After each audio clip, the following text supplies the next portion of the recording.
கடவுள் வானத்தையும் பூமியையும் படைத்தார். கடவுள் தான் நம்மை படைத்தார். நம்முடைய கண்ணுக்கு தெரியாத எல்லாவற்றையும் அவர்தான் படைத்தார். நாம் கண்ணுக்கு தெரிகிற எல்லாவற்றையும் படைப்பதற்கு முன்பாக நிறைய வானதூதர்களை படைத்தார். வானதூதர்கள் யார் என்று உனக்கு தெரியுமா? அவர்கள் கடவுள் கொடுக்கிற வேலையை செய்கிறவர்கள். அவர்கள் கடவுள் மாதிரியே இருப்பார்கள். கடவுளை நம்மால் பார்க்க முடியாது இல்லையா?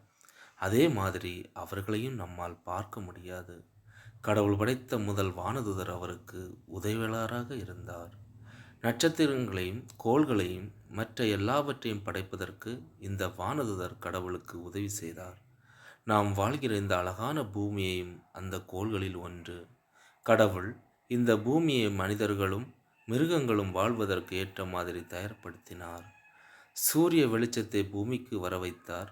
மலைகளையும் கடல்களையும் ஆறுகளையும் படைத்தார். அடுத்து என்ன செய்தார்?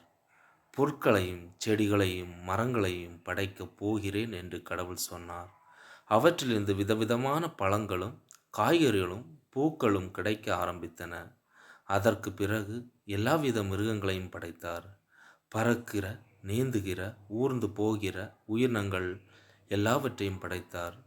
சின்ன முயல் முதல் பெரிய யானை வரைக்கும் எல்லா மிருகங்களையும் அவர்தான் படைத்தார். உனக்கு எந்த மிருகம் ரொம்ப பிடிக்கும்? பிறகு கடவுள் மனிதனை உண்டாக்கலாம் என்று நினைத்தார்.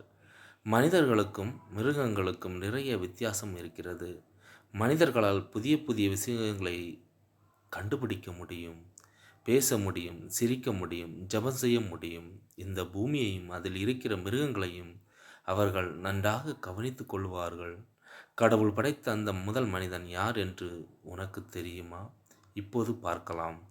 தொடக்கத்தில் கடவுள் விண்ணுலகையும் மண்ணுலகையும் படைத்தார்.